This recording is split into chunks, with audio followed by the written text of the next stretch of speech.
We will have a good time. Thank you, producer Paul. We will. Hi, Mike. Hi, Kevin. When we recorded last week, we left you at...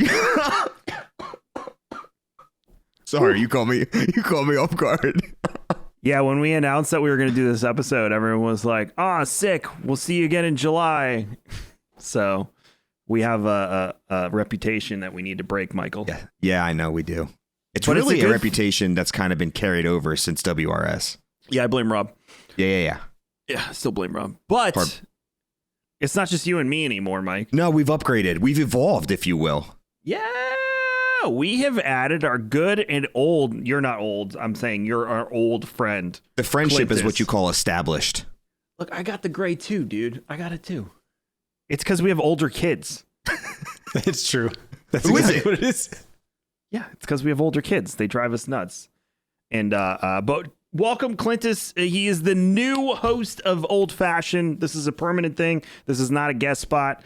Clintus is going to be here week in and week out with me and or Mike. So between the three of us, at least two of us will be here every week because Mike has a crazy schedule. I have a crazy schedule. And Clintus has other things that he needs to be doing rather than hanging out with Mike and me all the time. So It's true. But between the three of us, we should get some semblance of consistency, right? 100%. Some semblance of consistency. Yeah. But yeah. That's the And idea. to answer the one person who was like, are you going to do a live episode of GCX? No, not this year. I still would love to do that. The problem is that me and you are working, Mike. I know, you're absolutely right. But we could do like even if we do the late night thing. Well, see, here's the advantage. Pete wants nothing to do with this shit. It's only for an hour and a half, right? We have Pete run it. An hour. Late night is not even an option anymore because on the first night this year, we have GCX After Dark is the new name for it, which information will be coming out very soon. But it'll be the new programming to like we did the roast and the awards show previously. Sick. And then the following night, Sunday night, is Advanced GG's having an after party. So if you want to go party and hang out there, you can. So I feel like it would just be us in a room with a Zoom recorder at that point because no one would want to hang out with us. You're so. probably not wrong. Yeah. So who knows? Maybe we will do that. We had Clintus in 2019, which, God, it's been that long since I've seen you. I think PAX South 2020 was the last time I saw you in person. I didn't go to 2020. So when did we get drinks G6. in the lobby? That was 19. PAX South 19. Yeah. All right. So GCX was the last time I saw you then. Wow.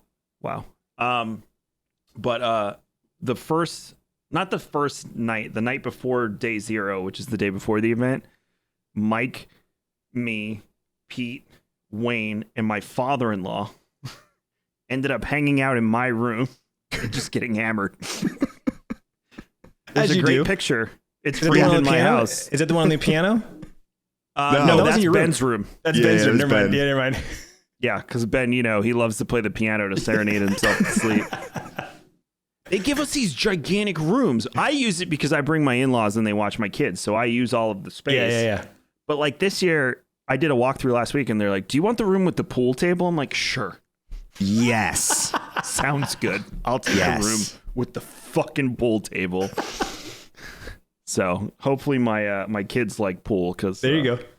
That's what they'll be They'll doing. learn a new hobby, a new pastime, and potentially a new side hustle. Yes. Yeah.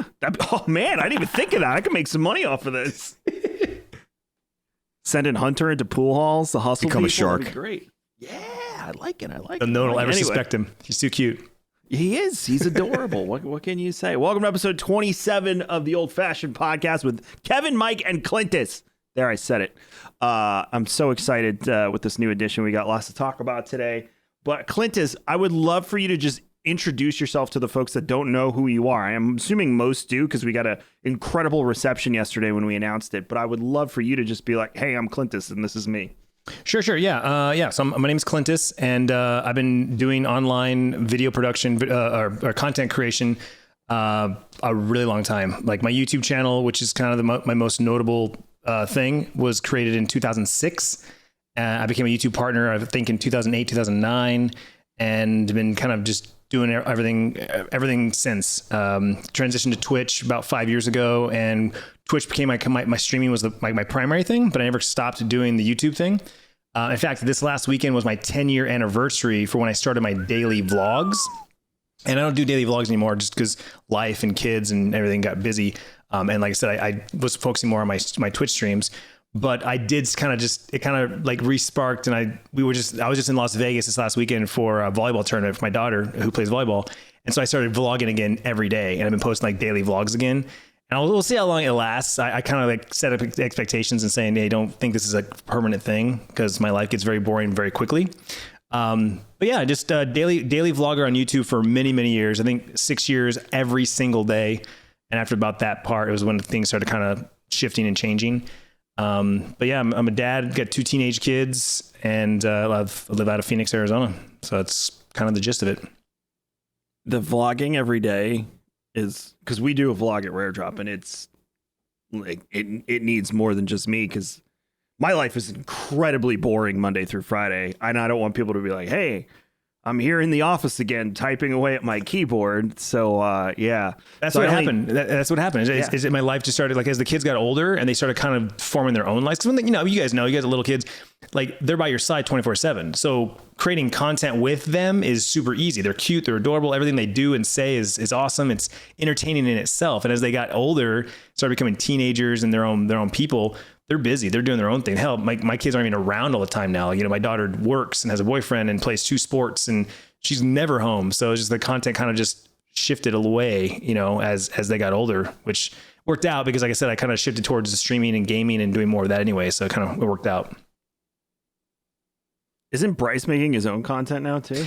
Yeah. Well, so my daughter started streaming. She started doing YouTube when she was 13, and she was kind of following my footsteps then. She had her own channel, and in fact, she bought her first car with her YouTube money that she's been saving for congrats. Yeah. That's awesome, dude. Used car, first car. I was like, you don't need a brand new car. Like, learn how to drive first, and if you wreck this, no big deal, right? And and also it's a humbling experience that she bought it with her own money and whatnot. Yeah, but yeah, it was a savings that she had. And then my son for a long time was like, yeah, I want to do it too. I wanted to, but he's way less motivated and not as outgoing. Like, he's definitely matured this last year in high school and kind of come out of his shell more.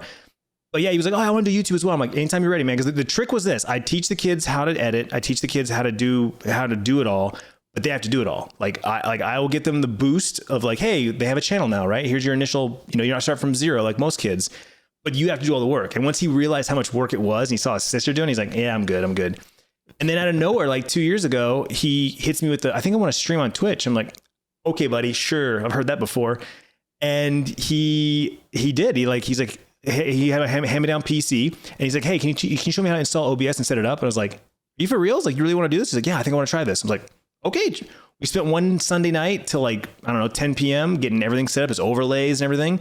And we did a quick test stream at 11:30 midnight. He had 20 people show up, just be like, wait, is this real? You was really streaming? And we're like, wow, this is just a test. We're just testing. If he likes it, if everything's working just fine, we'll see what happens. Next day, he went live for a 2-hour stream playing Fortnite or Apex Legends or something. And he took off. He became affiliate within a week. And he honestly, with his numbers, he probably could have hit partnership if he actually kept up with it. But, he's a kid. He's 14. He's busy. And so he'd stream 2 games a week, and he's busy right now with basketball because he played school ball, and now he's back in the club, and he's working out with them, and so he's busy all the time. But come summertime, he's already looking forward to it. He actually feels bad that he's not streaming. He's like, oh, I know that my subs are down. He's taking it for reals, man. He takes it for reals. Oh God, and it's too soon for that. You can't be worrying about your sub count at that age. It's beyond overwhelming. So we, because Sierra had her money from YouTube, and then Bryce had money for 2020 because obviously we couldn't do anything for his birthday. I let him take over my Twitch channel for a day on his birthday, and so people were very generous. And because he didn't have a party, he wasn't able to do anything with his friends. He had a good chunk of change that I was just holding on to. We got to get this out of my account, dude. You need to see your money and manage it. So we created, they got accounts for the kids, and now they have their own debit cards and stuff like that. And they actually can see their money in and out. Mm-hmm. Now that he's got money coming in, he wants to maintain that because he's used to being able to buy what he wants when he wants and do his thing. So when he sees no payment on the 15th of the month, he's like, oh, I didn't get paid this month. I'm like, he knows how that is. Can you believe I routed the money to Rare Drop. I don't get it anymore. But can you believe people still sub to my channel just for the emotes? Oh yeah, I believe it. Nice. I believe it. I have not Nice. streamed since October of 2020 was the last time I Damn. streamed. And on as K Magic, I should say, because I still do stuff for Rare Drop. But yeah, people still subbed it. It amazes me when that payment comes in every month for Rare Drop. I'm just like, that's cute. But catching up with Mike since the last episode, you live with your in-laws now. Yeah, so as of tomorrow, I don't know when this airs. I don't know. As of I'm sorry, for I had right to. now, since tomorrow, I will be officially homeless, so my life status will match the way I dress. And yeah, We don't have the beard anymore. I had to take That's advantage. what made you look homeless. I don't have the beard anymore. It's actually really depressing. When I don't have facial hair, yeah, I feel happier with facial hair. Yeah, But I believe yeah, that. man, I believe that. we took advantage of this market, man. And boy, did it pay off. I believe it. Yeah, Mike. Holy Mike got crap. crazy money for his house, and people like saying, like they were waiving inspections and shit. Like it was. Oh, dude, pretty they waived intense. everything. It was nutty, man. And I didn't live in anything crazy. It's a townhome. You know what? It's a little townhome. But I cannot keep up in this market, right? Like I can't. What people are doing and what they're willing to forego in this market, there's no way. Yeah. You can't touch anything. Like bare minimum, if you see listing price, bare minimum, you're like 30K over. It's immediate. Just add 30K and just be willing to get hosed on anything else that you find. It is what it is. And I'm not competitive in that field. Not I at all. remember when I first moved to Florida, I lived with my in-laws, and I remember how great it was to save all the money because I didn't have a rent or a mortgage or anything. But the Yeah, but then you problem remembered. was that I lived with my in-laws. Yes, there it is. So See, the counter to that is I remember after 9 months telling Danielle, I was like, we need to figure something out. I can't do this anymore. Because like little things like you want to have sex and like your in-laws are like 7 rooms over. You don't want to be but loud. Kevin, you and The I both fucking- know. Yeah, but you and I both know. It's payback time. You have a vastly different relationship with your father-in-law than I do with mine. Let's just leave it at that and not go into granular details It's go time. that Mike almost enjoys that. It's time to be uncomfortable. Well, apparently you're not, or your not. wife's not, but I give zero shits.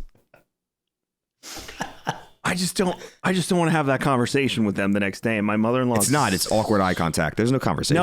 No, you've met my mother-in-law. You know how fucking nosy she is. Okay, that's fair. No. For me, it's the power move, eye contact.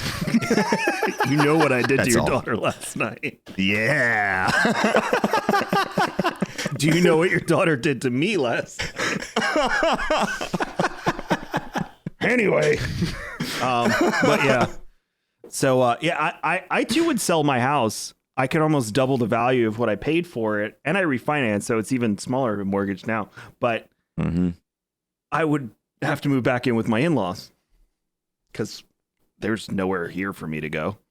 Yeah, There's no point. You're gonna sell high. Why buy high? exactly. You know what I mean? You have to have a either like a second property that you already own, maybe like you rent or Airbnb. You're like, oh, cool, we'll just live in here for 6 months to a year until the things Right. kind of smooth over. Or like you said, you got an opportunity to live with somebody. You have that option because that's the thing. A lot of Family people or don't. friend. Yeah. Yeah, exactly. A lot of people don't. Even if you go to rent something, you're renting and it's temporary, but you're still paying an absorbent amount of money. Yeah, even rent is through the roof right now. Rent So has gone up. It's tough. Like It's a tough spot. 38% in Tampa. So, for instance, I was looking at a space for my brother in December, and it was $1,400 a month. It was a 1-bedroom, which for Florida is expensive. And then 4 months later, I went to go look for my dad at the same location because he wants to move down here from New York, and they had jacked the price up to $2,000 a month in 4 months for a 1-bedroom apartment in suburbia. Yeah. Do you need to remind them what state that they're doing business in? Well, now there's The whole draw. there's a home. The whole home draw insurance is crisis, cost of too. living. Yeah. What's that? Well, there's a home insurance crisis in Florida now too, and then the no state income tax is terrific. They have that in Arizona, right? Don't they? Yeah. So it's great, but as costs rise and inflation rises, actually, technically, that almost makes it more valuable to live in states like Florida and Arizona in that regard. No, we have tax. I'm saying we have tax. Oh, you do have tax? Yeah, we do. I think it's Florida and Texas that don't. Yeah, Texas doesn't. Florida and Texas do everything together, so that would make sense. But it's not a lot in Arizona, isn't it? Only a little bit, from what I remember. Yeah, no, it depends on the. I think it even breaks down to like not zip code, but like city. It's like 8, 9. It's not much. Oh, it was when I lived in New York, especially when you live in the city. They take you to the bathroom, bend you over, and just take it all out. Yeah, of you. It's like those cartoons where they would, hold them by the ankles. 50% of your check magically disappears. It's like cloud money. It just goes somewhere. You don't know where. I remember the point where I made less in Florida, but I made more at the end of the day. And it was a difference of like 20 or 30 grand a year. And I was still taking home more in Florida than I was in New York with a higher salary. So, oh yeah, that makes sense. Yeah, it was a good time. But speaking of animation, Cuphead. Yes. So I didn't finish it. I got about 10 and a half episodes in, which I think it's okay. You didn't miss anything. That's the thing that I was going to bring up. The animation's incredible. They even put film grain, made it look old school and whatnot. It looks just like the game, same characters. Yep. But there's nothing there. At the risk of it reminded me of like Tom and Jerry, the old Tom and Jerry, or Looney Tunes, right? Because like in a 30-minute Looney Tunes episode or an hour long, you'd have like little 15-minute episodes, right? Mm-hmm. Of Bugs Bunny and the Roadrunner and Coyote, and that's what it felt like for me. And so after watching that first episode, I was like, because I haven't played the game, but I know the theme and everything. I was like, okay, so this whole season's gonna be about like the devil trying to get the soul, and it's like, nope, that was just one episode. Move on to the next episode. Like every episode is different. Every episode is its own little entity. So I watched the whole thing, and towards the end, like the devil comes back a little bit, like he comes back after his soul a little bit. Oh, but, okay. I mean, in all honesty, yeah, you watch the first few, you've watched them all. At the risk of sounding like an edgelord, I really wanted the show to be darker with the fun animation. Like that was the whole draw to Cuphead, right? Super dark elements, the devil's trying to drag you to hell. But it's a fun, whimsical animation. So it was just like a nice little, play. And the show, the first couple, I don't want to say it was bad, but it was just flat. It just felt flat. I remember when we covered the game for E3 for Worst Radio Show, and their whole explanation was it was supposed to be before the animation board got together in America and was, approving and disapproving of certain cartoons. So it was like free for all. You could do whatever you want. And there was that darker side of animation in the 30s. And that was what they were trying to recapture with a modern twist. Now, Cuphead shows up in my kids' feed. Like it's on Netflix Kids. That's how I found it. Right. Same. And then, the theme of it is very adult, but it doesn't cross lines. I mean, so I feel like it's too adult for kids and too like kiddie for adults. I don't think they hit their demo. So was like Animaniacs. Remember that? Animaniacs was funny. It was hilarious. But if you watch it today, you want to talk about adult concepts. I mean, hello, nurse. Virtually every joke in that show is an adult joke.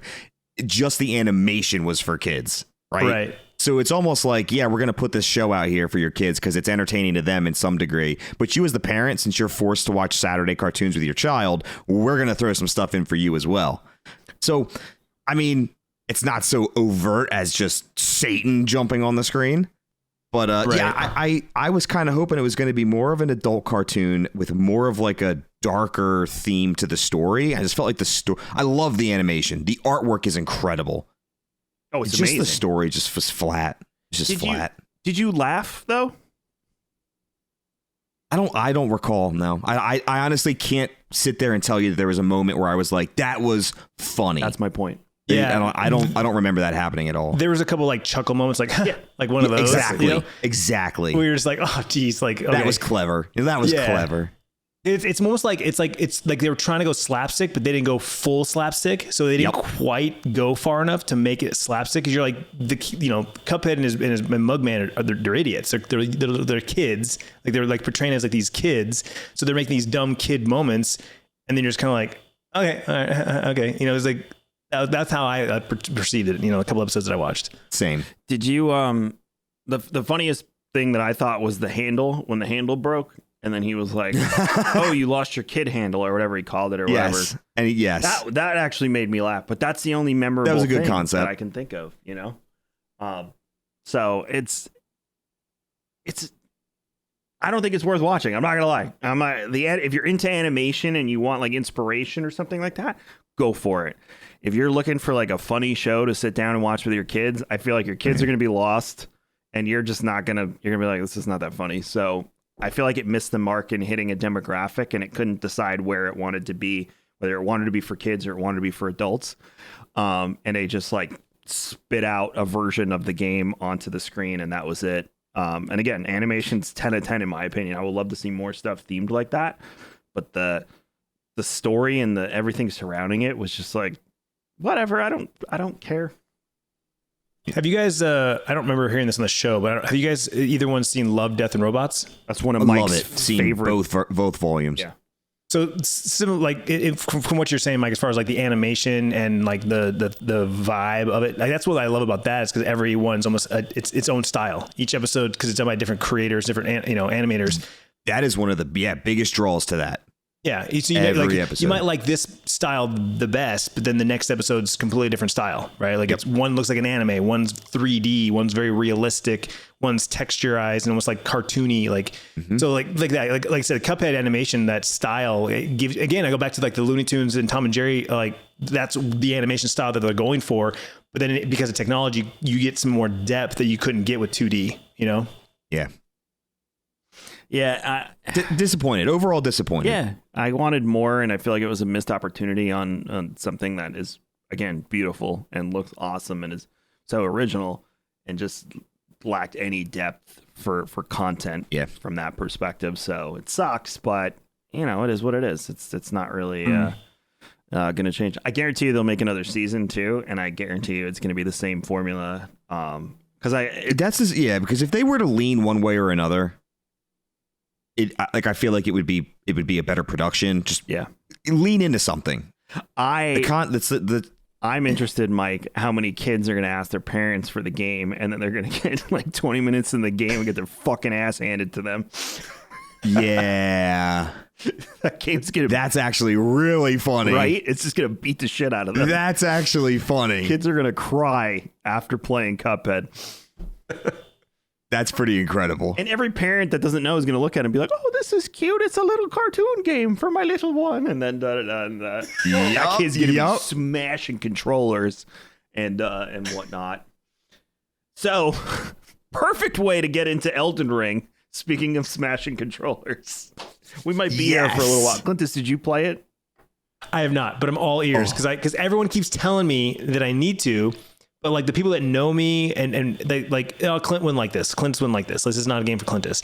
But like, I've evolved as a game in the last couple of years where like I used to be just FPS, right? Call of Duty multiplayer was the only thing I ever played, cared about, and DLCs. That's all I played. And then I got into Destiny and kind of got a taste of, like little RPG where like, I level things up and like, random rolls on guns and armor.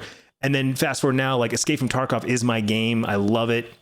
I'm completely addicted to it, but I played other stuff like, No Man's Sky and DayZ, and I've dabbled with some other stuff. And at the end of the day, what I've learned after playing, what did I play? New World. I played the crap out of New World.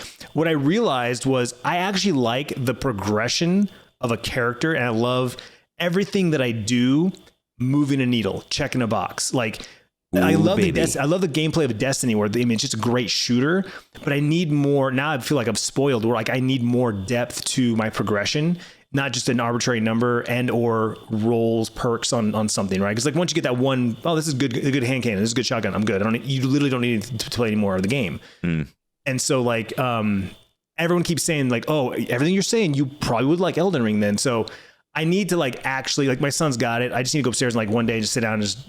All right, let me play this. Let me see what this is like and see if it's even something worth more my time.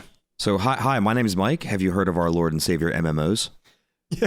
Not even that, Mike. Though Mike, You sound like Mike is a From Software addict. He has played every game. I'm a FromSoft fanboy. I am unashamed. I will pre-order. Yes, I will pre-order everything they put out.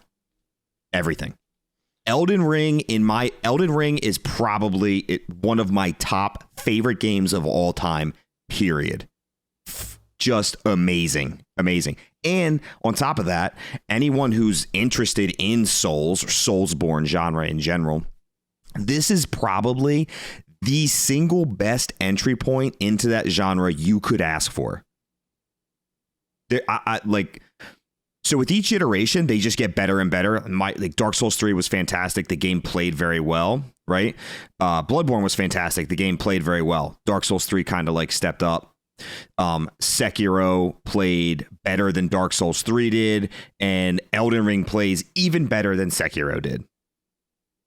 It's perfect. And so the whole idea of you banging your head against the wall because the boss is just too difficult, which is what the genre is known for and what FromSoft is known for. They've kind of circumvented that.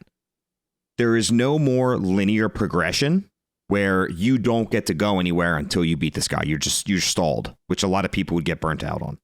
In this game, you come up to a boss and whatever the case may be, it's just not clicking for you. No problem. Instead of going straight, just take a left, take a right, go down that tunnel, go explore a cave. You go do anything other than that boss and you're still making progress in the story. You're still moving forward, and you come back later when your weapon's leveled up and you've dumped enough souls into your character, and you just spank him. Just spank him. No problem.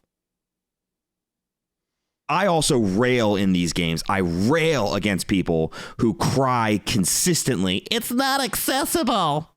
The game's not accessible." Meanwhile, there's Nothing people pisses with me off more. There's people with no hands beating the game. There's stop it.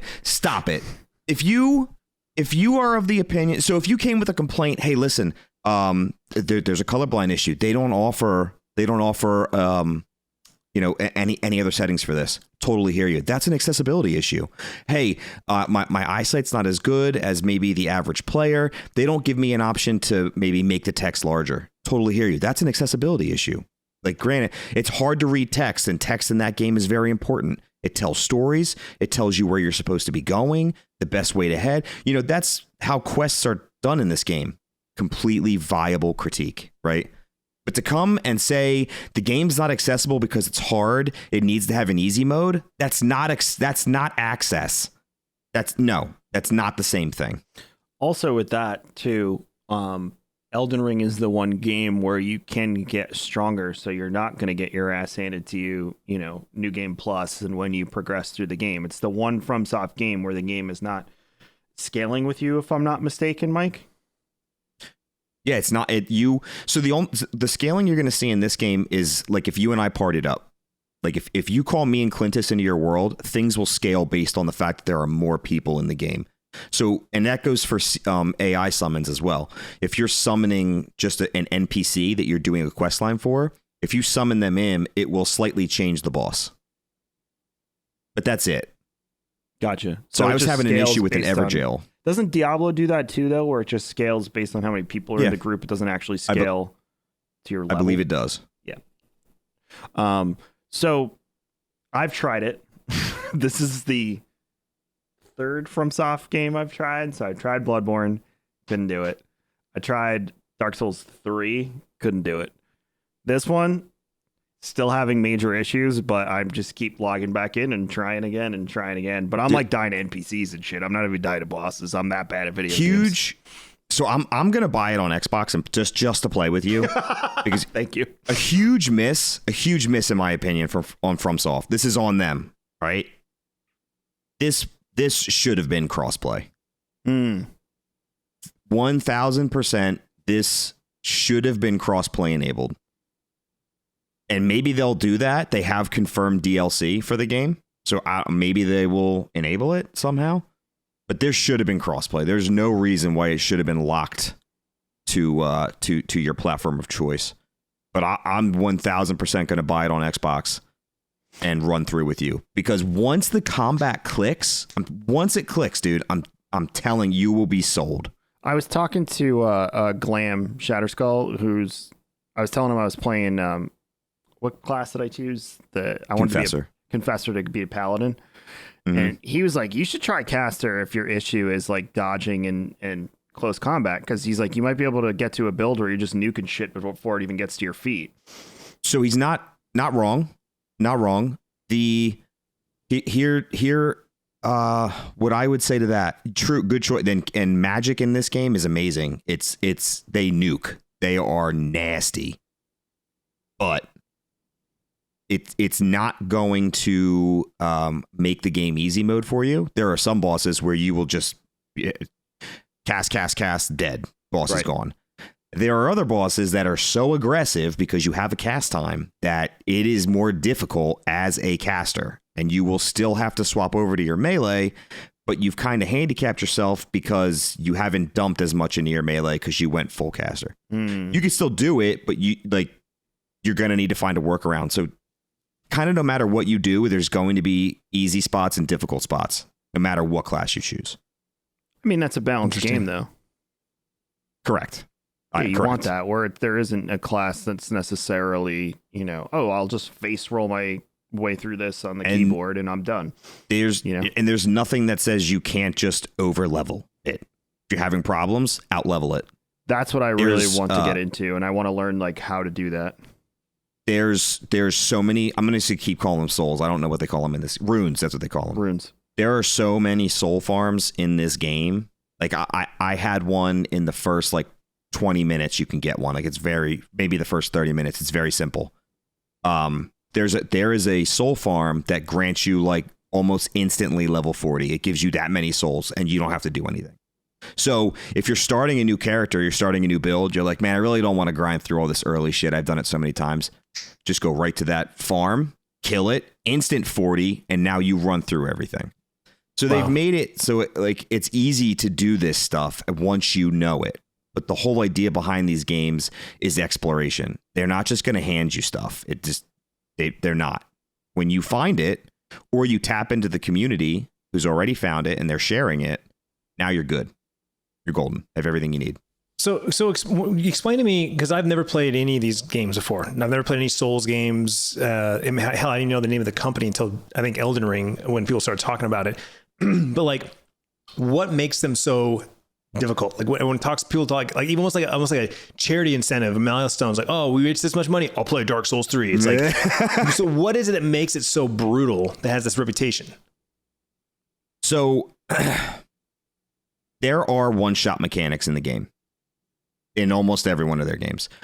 A lot of times it's kind of like a gag. You'll round a corner and just a random NPC will be tucked behind a wall and they will knock you off a ledge and you're dead. And it's like, oh, you motherfuckers. And it's a joke. It's a gag. Some of these bosses are more aggro than you've experienced in any other game. They'll have 1, 2, 3, 4, 5, 6 hit combos where you learn the movesets. As you learn the movesets, the boss become easier. And there's different mechanics you can use, but the bosses have large health pools. They're very erratic. A lot of the times they are so big that it makes camera angles difficult. So you're fighting the camera more than you're fighting the boss. That's another thing. But with each encounter, there is an easy way to handle it. And then there's a multitude of other ways that people handle it that aren't as easy. So it's all in figuring out how it works for you. So, for instance, if someone's meleeing you with a regular weapon, there's a mechanic called parry. If you time it right, and there's nothing to indicate how to time it, you just need to learn. If you time it right, you parry their attack, and it puts them in a position where you can what do they call it in this game? A riposte. Bloodborne called it a visceral attack. You could jump in and do one heavy attack that does mega damage. So you just keep parry, parry, parry, and they're dead. So it's a whole lot of combinations. I would say the thing that gets people the most is probably high aggro. Gotcha. Okay. What are you dying to, Kev? Clintus? Just the thing I'm having the most problem with is anything on horseback. Are you fighting them on horseback? It's just the parry. I cannot get the parry down. Don't I've feel tried bad on about horseback. that. I've tried off. I've tried both. Yeah. So that's the biggest problem is anything on horseback. Anything on the ground, pretty much have mastered either sneaking up and stabbing in the throat and then 2 swipes and done. But anything on horseback, bosses, NPCs, they give me trouble. And then the problem is like I'll fight an NPC, I'll lose a little bit of life, and then I'm not full health for my next encounter, and then I'm like fucked. That's the other 'Cause I thing use they my did in this flask. game. So in old games, Clintus, when you used your health flask, which just regenerates your health, that's it. You don't get another one until you rest, and resting will reset the world. So all the enemies you just killed spawn back. Shit. Okay. Yeah. So in this game, they also come back when you die. So in this game, what they'll do is they'll have like a group of enemies together. And if you kill the group, that actually automatically refills all your flasks. So you get all of your life stuff back. Again, because it's open world, that's how they chose to fix the low life thing, which is great. It works awesome. The horseback thing, dude, that took a while, but once you learn how to fight on horseback, it's super easy because all those nighttime bosses are on horses. You have to do all those attacks. Did you beat it yet? Did I beat it? No, I have 4 concurrent characters, and all 4 of them I'm moving together in a group. So as I complete one area, I go to my next character, complete the area, go to my next character, complete the area. That's how I did the same thing with Dark Souls 3, but I memorized that game where I could just sprint wherever I needed. Incredible. That's pretty funny. I love that. I love it. It's amazing. No, and this one too has me because it's a high fantasy. I should say it's a dark fantasy world. It's not really high fantasy, and that's my cup of tea. So I really enjoy the aesthetic. Not gonna lie, if there was an easy mode, I would have switched it off long ago and just explored the world and shit. But I'm been pretty committed to this game more than I have with any of the other FromSoft games. Did you see their Dude, April there's an Fool's area joke with Games Workshop? There's an area. Wait, what did you say? Did you see their April Fool's joke with Games Workshop? No. They said they were making a Warhammer game with Henry Cavill as the next FromSoft game. Stop. And it wasn't true? Yeah, I was pretty sad it was not true. Damn, Yeah. that would have been awesome, dude. Unless they announced it on April 1st. Unless they announced it on April 1st and didn't tell anyone that, it wasn't a joke. But I only saw one article, so I'm assuming it was April Fool's. There's a troll pretty early on in Elden Ring. He's voicing... Yeah, bud. All right, go ahead. What? I was just gonna, you said Henry Cavill. I was just going to say he's voicing a character, the lead character in a Magic the Gathering Netflix show. Oh, yeah, I did. Wait, read when is that yeah. coming out? Yeah. Late this year, I think. Hell yeah. Or early next year. Guess who's forget. really... It's- Guess who's... Go ahead, Mike. Dude, I am super into Magic the Gathering right now. You don't even understand. Are you? Dude. I play Arena. So I was playing Arena, and then I was like, you know what? Physical. You missed Physical. yeah. Someone, we were just talking about Dude, that. I have dude. nobody to play with. I have an out of nowhere an ass ton of cards. I'm sure it pales in comparison to a lot of other collectors, right? Dude, I don't know where to keep them all. I just keep buying packs. It's amazing. On your mother-in-law's bed. Dude, it is everywhere. I've already made a little bit of money back. There you go. Yep. I got 3 commander decks right now, set ready to go. Bunch of other singles. I'm loving it. So I was really big into Hearthstone. Mm-hmm. And Kaze kept telling me to do Arena. He's like, Hearthstone sucks compared. So I played a little bit of Arena. It didn't click at first. I went back to it, played it. Makes sense now. But full-fledged, it just got me into physical. It's amazing. So you go to card shops and play in tournaments there? Or Yep. the randos? Or Yep. Yeah, I got 2 local to me, like within 15 minutes from me. Nice. This is what happens when you live with your in-laws. You got to find hobbies outside the house. There it is. Between that and working on the car, that's about all I'm spending money on. How much have you spent on Magic so far? Sidecar. We're not going to talk about it. I want to know. Well, see, Allie's probably going to listen to this. You're going to get me in trouble. No. You just made all the money off the house. Dude, though, I pulled. Mike, so Well, that's true. No, I pulled. So I bought a couple Modern Horizon 2 packs. I instantly made all of my money back just from the packs. I opened up a Misty and I opened up an Urza Saga, like off the rip. And at the time, they were valued probably like $80, $90 for those 2 cards. I pulled another one from Flesh and Blood. It's like a $86 full art rare, which is awesome. Selling that bitch. Yeah, dude. No, why not? The pack cost $4. do you use the money? Yeah, that's something I've thought about doing. Do you use the money to buy just more open packs on stream. Yes, 1,000% use the money to. But you're doing virtual, right, Clintus? No, yeah. So I play Arena, but like what I was gonna say is people have been telling me I should just go buy physical packs and open them on stream. Like people do that with Pokemon, right? Like it's a big Pokemon huge resurgence this last year. And people just literally just open, especially the Elgato stuff where you can put the camera down, you can do a green screen on your, on the mouse pad, and like there's all kinds of like people actually do like full on card pack openings now full time, like that sort of thing. Clintus cracking packs. Exactly. Because that's the thing too. Is you open a bunch of packs, and like all it takes is one of those two cards that potentially could, I don't know though. I've not looked at any of the new stuff, but I don't know if new Magic cards have that kind of value. You'd almost have to go back and open some old ones. So yeah, so that's actually what I'm doing right now. I'm actually buying, and this I already talked to Ellie about, so I don't think I'm not gonna get in trouble for this one. There's a couple booster boxes that I'm buying. So I'm buying 2 or 3 full booster boxes and just leaving them sealed. Revisit them in like a year or 2 and see where their value's at. Oh yeah, there you go. So trying to like just start getting, instead of doing the whole cards thing. So I still like opening packs as well. Right.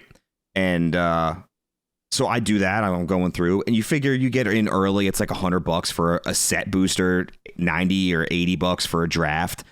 I care more about the set because I like the art more, and I'm not drafting to play. I'm just cracking to collect. But yeah, I'm starting to just buy sealed product and just letting the sealed product sit, and just it's like $100 investment, and then.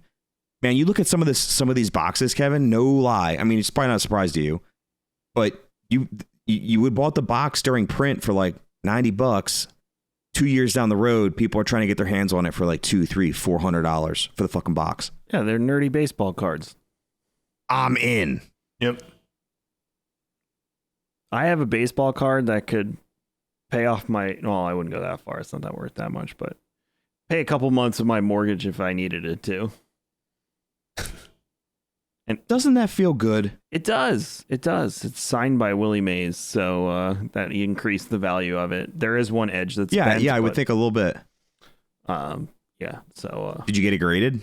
No, because the edge is bent, and I know they're going to be like, "Oh, so I'd rather sell it to a private. Sometimes if you get it graded, you devalue what you could have got. Yeah, I'd just rather sell it private if I needed to. I've looked up the value. It's a pretty good card. So. Yeah, I got that, and I got some other stuff. I never got into those physical card games. I wasn't really a Pokemon guy as a kid. I was. Yeah, no, it's my son is, oh my God, Minecraft and Pokemon. That's all a kid gives a shit about. He makes me sit and watch Minecraft YouTube videos now, and then he makes me watch Minecraft TV on Pluto.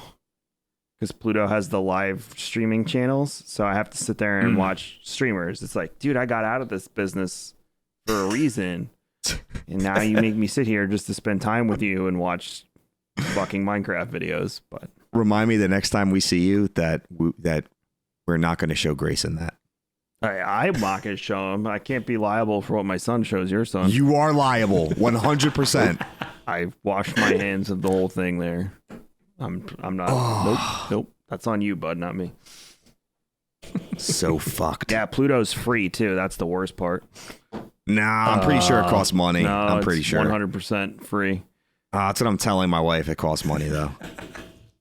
You tell. Yeah, the one thing I was into when I was, I mean, like I did Pogs, Pog. Pogs too. Oh, collected hell Pogs, yeah. Get your slammers out. Yep. And then like so I was into comics, but I still have this problem. I have boxes of comics, literally never read them. I just bought them because I was like, oh, that looks cool. I'll read that one day. Never read them. But like I collected comics, but then I started collecting comic cards.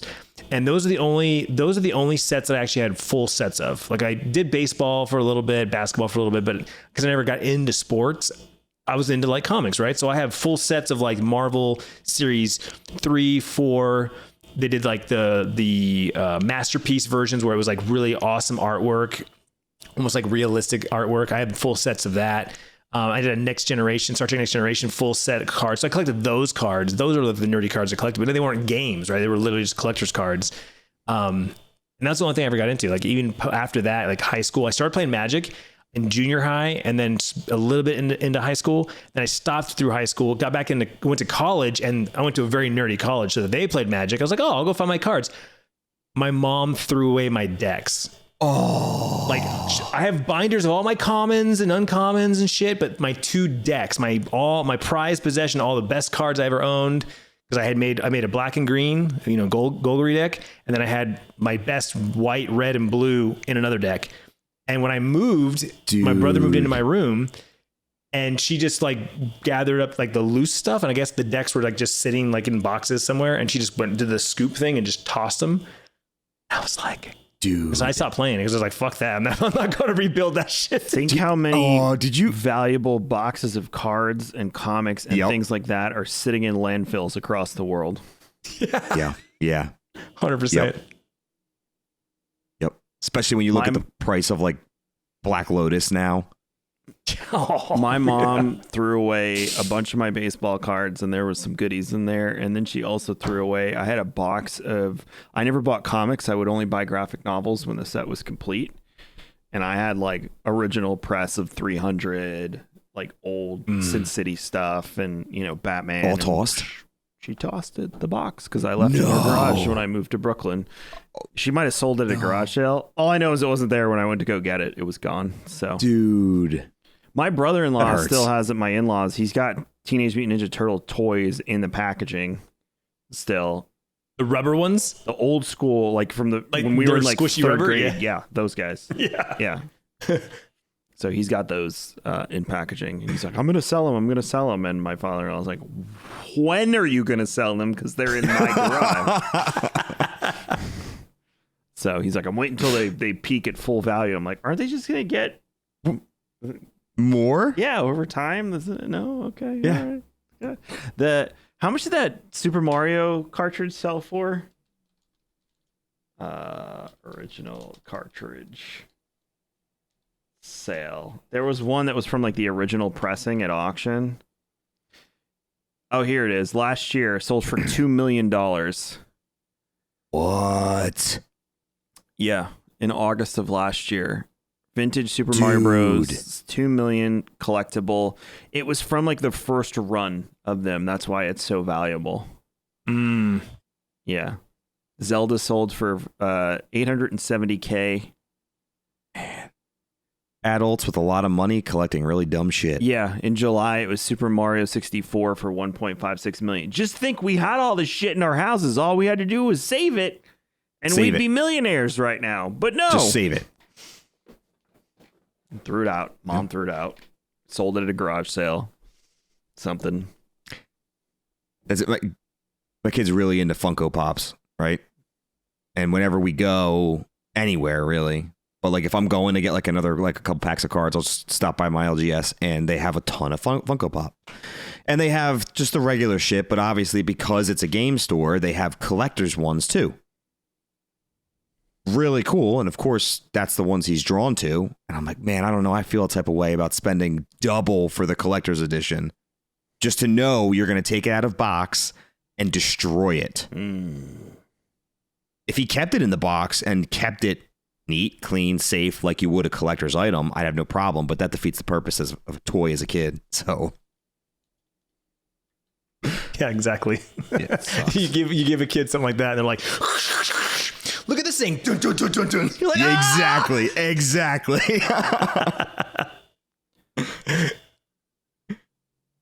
Oh, of course. My wife is. Hold on. I'm going to answer this. She's FaceTiming me. You ready?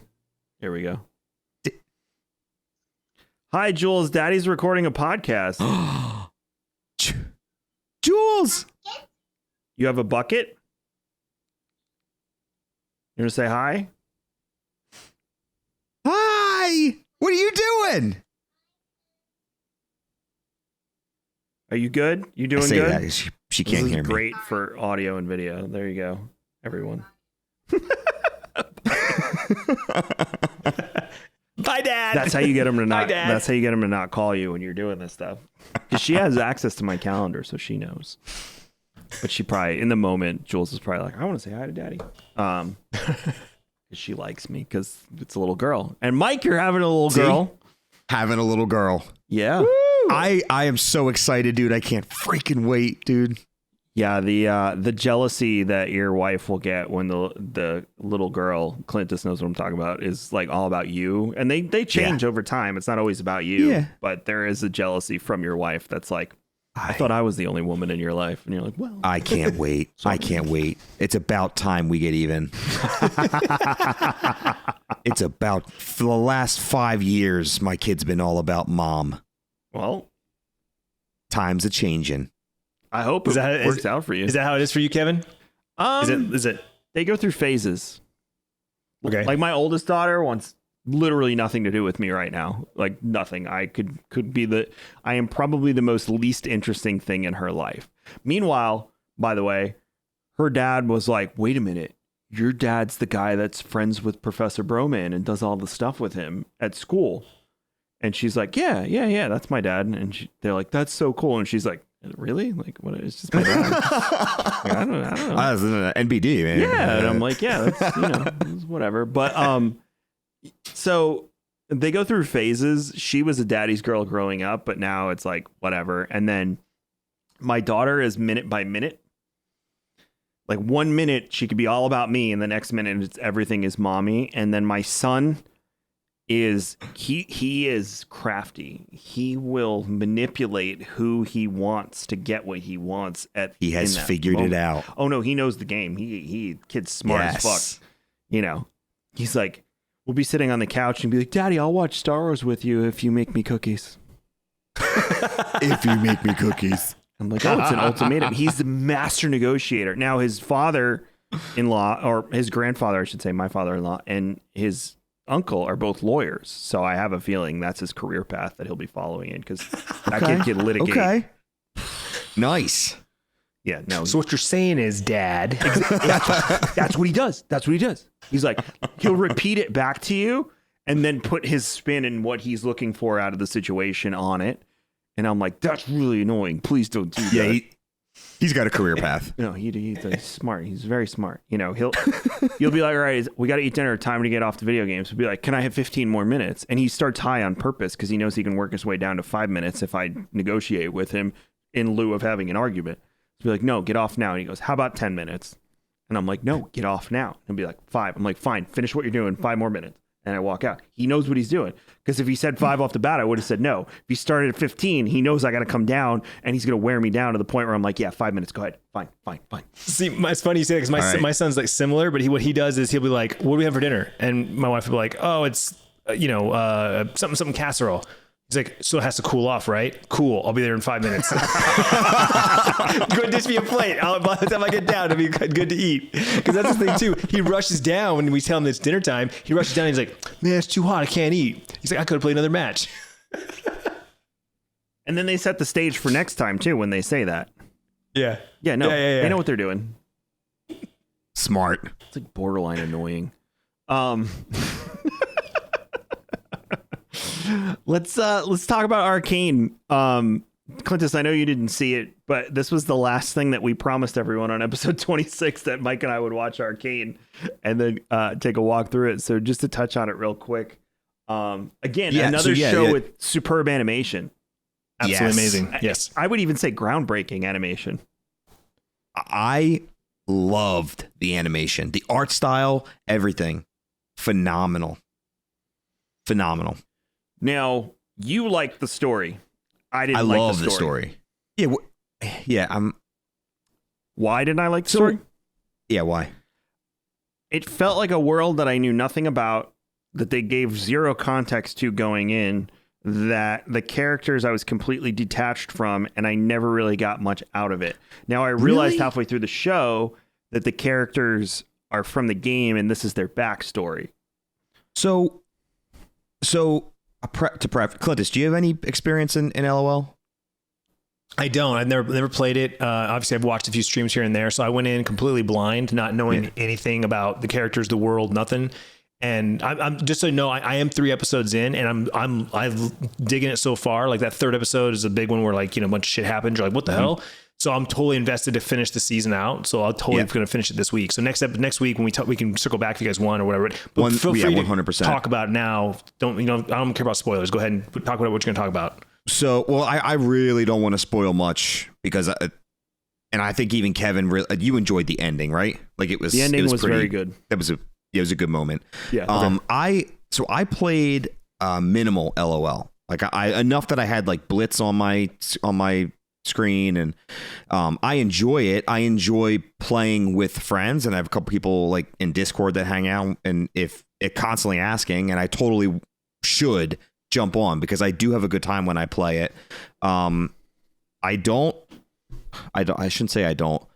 I'm aware of what the competitive community is like in that game, and while I enjoy back and forth with individuals, it's just not. I'm nowhere near good enough to engage in the like player versus player of that. So I generally do player versus AI and have a good time. But I know nothing about the world either. I know, right? I know nothing about the world either, but I was like immediately grabbed by it and immediately was invested in the 2 sisters. Okay. I was interested in their story, but then they had that time jump a few episodes in, and I was like, all right, what happened? And then they kind of alluded to what happened. I don't know. I just never connected. The ending had me, so I will be back for season 2 because of the ending. Right. But the show itself, like I felt like it was a really arduous journey to get there. Like I was forcing myself to watch the episodes so I could get through it. I don't know. It never clicked until the end. I would say the ending clicked for me. Okay. There was one death that seemed very meaningful, and I felt like I didn't get the experience that everyone else was describing online from that death. Because you weren't familiar with the lore? I wasn't familiar with the lore, but then I was asking people, because I tweeted, I said, I'm really trying to get into the show, and I'm just it's not clicking. And no one got mad at me, which was really nice. People were like, well, what are you not liking? And I was asking, is it because I haven't played the game? And most people were like, no, and you should not play the game to find out more about these characters because you're not going to learn more. You won't. So I actually ended up on the League of Legends website reading about the characters, looking at their skins and everything, and learning about them that way. And I think they did a really good job bringing them to life from the game to the screen. I thought that they really nailed it in that aspect. But at the end of the day, it felt like I personally didn't click with the story, and I'm okay with that. I don't need to click with every story. I didn't think it was bad. I didn't think it was 100%. bad storytelling. It never clicked for me, but the ending did get me. I enjoyed the ending and where things can go from there. I know you said you're 3 episodes in, Clintus, but is Jinx yet? I forget. I think that's episode 4. Is that 4? Okay, never mind. Yeah. No, so it's episode 3 was the 2 kids die and the sisters kind of go part their ways. The guy with the eye picks up the little girl Powder. Mm-hmm. That's the end of that episode. Okay. Yep. Yeah. So it's about to ramp up. It's going to time jump. Yeah, it's going to time jump. Okay. Yeah, I got you. And then, isn't it like part 1 is the first 3, part 2 is the middle 3, and part 3 is the last 3? Yeah, and I guess that's just how they released it in segments. It was so that, you weren't going to binge 100%, which I don't know how I feel about that whole concept. I guess it makes sense to know keep how people. They feel. Yeah, I part of me is like, oh man, it left me really wanting more. But at the same time, it was like, yeah, that was like that feel good moment that we always had with like Game of Thrones, right? Oh, I can't wait till next week. So it's maybe 3 is that happy medium. I mean, look at the difference in popularity. When you look at Game of Thrones, when you look at Star Wars and the way they release shows episodically, more people talk about it. When you just dump it on it like a giant shit, like you have that 1 week of conversation and then it pretty much dies. Like I haven't gotten to The Last Kingdom season 5 yet, and I see no one talking about it since the first week it was released. Yeah. That's true. Yeah, I agree. I think when shows are episodic like that, like traditional TV, especially for content creation and just because the way we consume content, the way we share content, Twitter, Instagram, like and YouTube, all that, there's just more of it. So there's more opportunities for people to hear something, be reminded of it, learn about it, right? Whereas if it's just a one-time dump, you get that 1 week of articles, reviews, everything, and then it just kind of dies off. And so even I think on the flip side, for people who create shows, Netflix and Prime and all the stream services, I think it makes more sense for them to release it episodically. I didn't realize that this was done in 3 parts. That's actually interesting. Whether the show was written that way or not, like it's individual story arcs. I like that. I kind of like that concept because I feel like the way the show went, the 3 episodes that I watched, like that was a story arc, and the way it kind of ended was like a kind of a climactic ending. So if the fact that if I tonight boot up episode 4 and it's a completely different like time jump or whatever, that's actually kind of cool. I think that's a cool concept. Yeah, I think it's a nice little happy medium. It definitely makes digesting it a lot easier as well.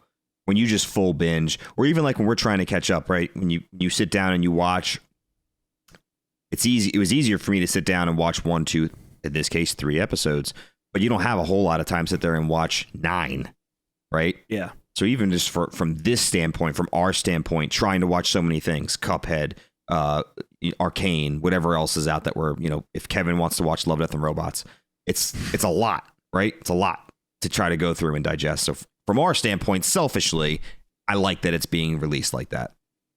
I'd love to follow up with you next week. When you hopefully finish it. You may not have time, but at least get through the second chapter and see what you think of that second part at minimum. And get your 2 cents. Like we've pretty much discussed it spoiler free, so I'd love to dive in and see. I'll finish the whole season by next episode. Promise. Because like I said, I watched the 3 this weekend, and I was like, I just didn't have enough time to do more. But I was like, I'm already like ready for the next episode, so we can totally go full hog next episode. You're definitely there's gonna be a lot to unwrap with that. We need Mike to go see Batman too.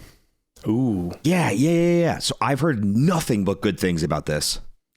Again, spoiler free, it was the best Batman for me since The Dark Knight, and you know how big of a Batman fan I am. I've been telling everybody it's my favorite Batman. I won't say it's the best because I think it's subjective based on what you like. Like there's been a lot of debates about who's the best Batman, who's the best Bruce Wayne, and even arguably like the Dark Knight series being so good, not because of the Batman or Christian Bale, but because of the villains and because of the story, like that. Like there's I've been reading a lot of stuff since this Batman, but this was definitely my favorite Batman, hands down. Objectively, from my point of view, Batman is great because of his villains, not because of him. He has the best rogues gallery in all of comics. And he truly does. He truly does. That's my opinion. So if you can nail the villains, you can create a Gotham world that is alive, that is meaningful, and that you can. And I don't want to say enjoy, because that was some dark ass shit in there. But yeah, and I'm glad that they acknowledged with this movie that the audience is older now. I do wish that DC Comics would just go full blown rated R and would stop trying to compete with Marvel in the PG-13 realm. Like just go balls to the wall and make it as dark as you possibly can. Yep, that's the way to go. Yeah, that's what DC is. Marvel is your PG-13 content, as it should be. Marvel is wonderful. I'm all caught up, by the way. All I got left, Mike, is Hawkeye, and then I'm on to Moon Knight, and I'm ready for Multiverse of Madness. Did you start Moon? So you didn't start it yet? No, I have to watch Hawkeye, and then I'm going to watch Moon Knight. Okay. I'm in the middle of Loki. I just watched. Dude, Shang-Chi was awesome. I don't know what the fuck everyone's talking about. So good. Made me mad. I was like, why did this get bad reviews? This movie was phenomenal. I think did it get bad reviews? I didn't even hear that. Really? It kind of like got brushed aside. Like it wasn't like That's kind of yeah. Who is this guy? What is it? Like it's just kind of meh. And it's like I didn't know this because I'm not like super deep into the comics. But like even like I love the tip of the hat of the Mandarin. When he explains the story about the Mandarin and the 10 rings, like I didn't know that's who that was, and I didn't know what the 10 rings were. Like even when the movie came out with Shang-Chi and the 10 rings, it's like, oh, okay. Well, did not realize that's what that was supposed to be from Iron Man 3. I was like, what the shit? Yeah.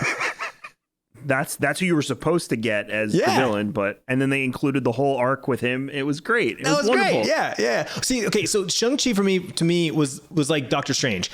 I went in with low expectations, no real like, and then both those movies to me are like up in the top, like Marvel for me. Like Doctor Strange, my daughter and I went and saw like one night on the summer. We're like, wanna go see Doctor Strange? Yeah, why not? It's Marvel. It's probably be good. We left the theater going like, that was awesome. And to this day, like it's still one of our favorite Marvel movies. Like we love Doctor Strange. Cannot wait for the sequel, right? Like the whole Spider-Man movie was awesome. Like I love it. And so I feel the same way about Shang-Chi, where it's like I went in, I waited till it was hit Disney Plus. I didn't even I just like, I'll watch it when it comes out. It came out to Disney Plus. I watched it. I was like, holy shit, this was awesome. Like I think I watched it twice in the 1 week just because I want to watch the fight sequences again. Like, because I love kung fu and I love fight sequences, and you add a little, magic or sci-fi or fantasy to that. And it's just like, oh, the music and it was such a great movie. Such a great movie. That was great. And then we watched Eternals, and I was like, it's okay. That was weird. Weird. I think I didn't care about them. That was my problem with Eternals. I didn't care. There's a running theme right now, Kevin. You seem like a very jaded person. Well, here's my problem is they did explain it in the movie, and they said, like, why didn't you help with Thanos? And they explained it away. And, it makes sense by the end of the movie why they didn't interfere. But it's like, right. Marvel's hitting this point. It's the same problem World of Warcraft has, Mike, where it's like, how deep and galactic can the evil become? Yeah. The big baddie just keeps getting bigger and badder. Yeah, and that was this. And then they solved the problem.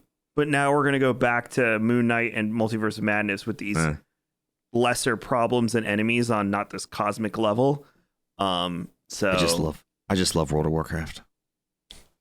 I mean, I do too, but I'm playing Classic again. I'm not even playing the current version. I'm playing Burning Crusade. But I don't know. Eternals didn't do it for me. So Loki's phenomenal, though, Clintus. My wife and I absolutely loved Loki. It was weird. So she's an artist. She's into weird shit. She loves like Bjork and all wild stuff. So we watched WandaVision, and she was like, this is my favorite Marvel content that I've seen so far, besides Doctor Strange. She loves Doctor Strange. Then we did Loki, and she was like, this might be my favorite Marvel content now, because that was just some freaky weird time travel, like messing with your head stuff. And I was like, oh shit, we're going to get to Moon Knight, and she's really going to like that. Yeah. So also, go ahead. The voice at the end of Eternals, did you know who that was? In the secret scene? I didn't see it. No.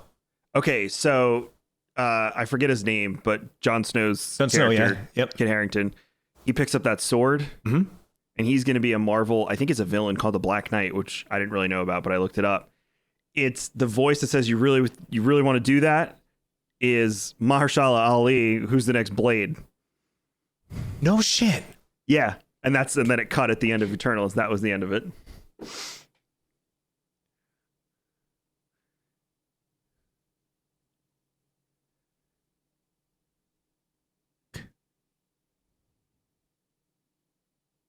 God? Yes, it's Baba Booey. Isn't Punisher? Oh no, that's a different group that Punisher's with them.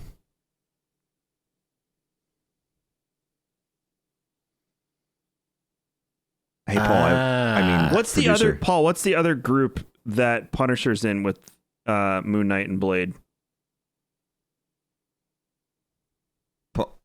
Oh, wait. Oh, this is just so Paul just explained to us that Black Knight, Blade, and Moon Knight are going to be the Midnight Suns. So that's what they're setting up, because Blade's going to be in London now, where Moon Knight is and where Black Knight is. So that makes sense. Thank you, Paul, for that. That was now I kind of feel like you need to have a track, Paul. Yeah, like it's like Howard Stern with Baba Booey. Exactly. No. You need to have a track. Like that needs to be a thing. So you can pop in and correct us. Yeah. Also, the Paul, I want you to watch. That's what I was looking for. That's what I was going for. Yeah. Okay. I couldn't remember the name of the group. So Midnight Suns. I can picture because again, I talked about comic cards, right? Like, so I knew they were a group. I knew they were like a team, but I couldn't remember who the Morbius. Thank you. Yeah, well, we'll talk about Morbius after we see it. I have to Morbius, watch it. I've honestly heard mixed. I've heard terrible, horrible things. I've heard very negative. But I've also heard people are overreacting. Okay. I have zero expectations, so I seem to enjoy stuff when I have zero expectations. Yeah, that's kind of what I'm thinking. I have no expectations. Whatever. So I'm probably gonna like it. Yeah. No, Paul, I need you to watch Has Been Hotel.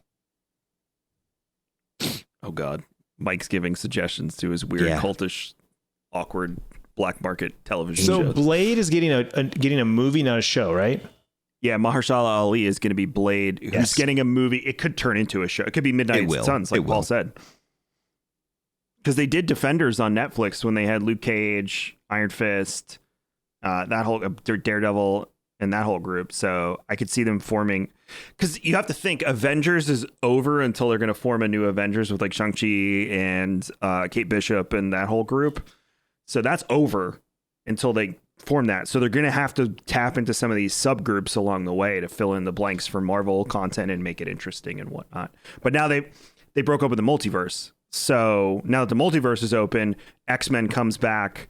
Like, we could have Nick Cage back as Ghost Rider. So, perfect.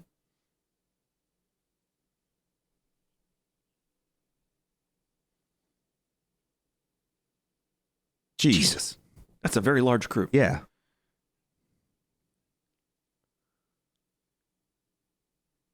Yeah, they're going to fight all the demons and the vampires and all that stuff, right? Yeah, I'm on board for that. Got it. Yeah. I dig that. Makes sense. And Iron Fist so that'll be the darker side of Marvel. They have to replace Iron Fist though. That show is terrible. Yeah. Yeah. Well, I don't know. I mean, I like all those Netflix shows, right? Like they brought them all over to Disney Plus, like Daredevil and Punisher is on Disney Plus. Let me repeat. Punisher is on Disney. Now they own Hulu, so I have no idea how that didn't end up on Hulu. They were just like, nah, throw it on Disney Plus. Who cares? The new boss at Disney just does not give a shit about anything. So I want to know where aliens are then. I need aliens on Disney Plus immediately. That's Fox, so it goes over to Hulu for the most part. All right, fine. They use Simpsons as bait for Disney Plus launch. But most of the Fox stuff, it's rated R and whatnot, goes over to. That's why Deadpool's not on Disney Plus. It's I mean, they want to separate the content. But Punisher is. So,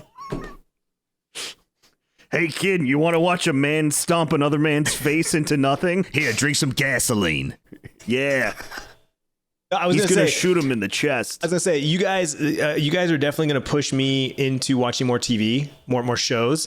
Because like I watch more movies than I watch shows. Like I have a whole list of stuff that I want to watch, right? Like, and I've started so many shows and never finished them because I'll watch like 3 or 4 episodes and then I get distracted, I get busy, and then I get into something else. And like, there's so many shows that I want to finish that just knowing from listening to this show, listening to the episodes, like knowing that you guys, the whole Castlevania thing, like I want to go back and I want to watch Castlevania like that. You know, that was so good. Yeah, you guys talked it up, and I'm like, okay, this is cool. But like, I'm pumped when we started talking about this show and like, oh yeah, I watched Cuphead, Arcane. I'm like, okay. Like those weren't on my list, but like, I'm going to watch them and I'm loving Arcane. So I'm excited to kind of see where this goes, what's next on the list, you know? So for next week, I was just about to bring that up because we're running out of time. Should we do Love, Death and Robots? And should I finally watch it? Yes. Clintus? Oh, absolutely. They're phenomenal. How many episodes is that? There's 2 seasons. 2 seasons. Yeah, do volume 1 and then gauge, because in my opinion, volume 1 is far superior to volume 2. Volume 2 is still good, but at minimum, we're gonna do Love, Death and Robots volume 1 next week. And we can wrap up Arcane as well. I'll finish Arcane so we can wrap that up. You guys can talk full about the whole season and everything. And Mike should go see Batman with Allie this weekend, and then there's the show next week. She does want date night, so there you go. There you go. What better date night than watching a masked vigilante beat the shit out of criminals? I can think of nothing better. Yeah. I say, hey, Batman, the Man in Black, you can wear your little black dress. Same thing, right? Then you can go home and have sex at your in-laws' house. I don't see the issue. Nailed it. See how I brought the whole episode full Damn, circle that's like that. that's Thank you so yes. much for checking out episode 27 of the Old Fashioned Podcast. We're so happy to have Clintus on board. We will be back next week with a new episode, episode 28. And by next week, I do mean next week. So everyone that's like, I gotta come out for episode. Shut up. Yeah, we'll be back next week. So thank you so much. You can check out Clintus at Clintus everywhere, right? Everywhere. At Clintus everywhere. Mike is at Metric on. Oh no, you're blocked. You're locked on Twitter now, right? Because of assholes. Yeah, for the time being. Yeah, so screw you. You don't get to follow Mike on anything. You can go over to at Old Fashioned Pod and interact with Michael there. And me, I'm Kevin X Vision on Twitter. I'm Kevin Murray on Facebook if you want to look it up. And again, at Old Fashioned Pod. And raredrop.co has all the old episodes of Old Fashioned, some other good entertainment. Make sure you go over to Clintus's Twitch channel too, twitch.tv/Clintus TV, right, on Twitch? Just Clintus. Nope, it's literally just Clintus everywhere. Just Clintus? Yep. Twitch.tv/Clintus on Twitch. Go throw a sub. Say, I know you have Amazon Prime. Yeah, I'm talking to you. You have Amazon Prime, which means you should go over there and slap that sub on his channel because he can benefit from it and you get emotes. We do have a lot of emotes. There you go. So, all right. You guys have a good one. We'll see you for episode 28. Cheers. Of Old Fashioned. Thank you.